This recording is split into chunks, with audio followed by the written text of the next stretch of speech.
There's a great book by Bill Bridges called Transitions, and I learned years ago reading that.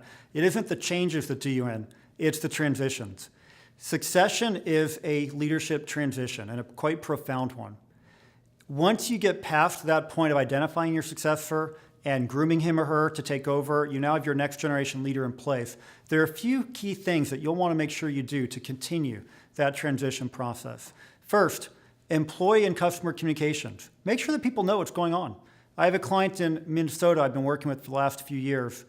Third generation father just passed the baton to his son. So we now have a fourth generation business. It's great that they've done that. It's great that the board made that vote. Until they tell people, though, it doesn't really exist. The receptionist is still answering the phone and transferring calls to the former president. Customers are still asking for him as well. So make sure after that transition, to continue to reinforce it, you communicate to your employees and to your customers. Next, you want to focus on how to realign your staff and how you're going to manage their performance. Quite likely, if you've passed the baton, you've had a number 2 leader step up. That leaves a void behind. You want to fill that gap.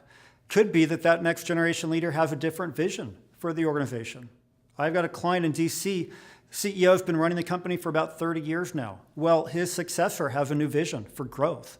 And so he needs to realign his staff and get his team in place.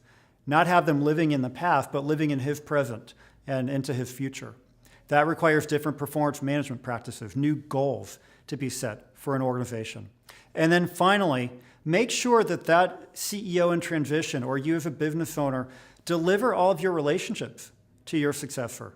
Make sure that you take the time to tell him or her those stories of the past, transfer the knowledge so that he or she can benefit from your years of wisdom. Don't just ride off into the sunset. This is your legacy you're leaving behind. So make sure you take these key next steps after your succession is complete.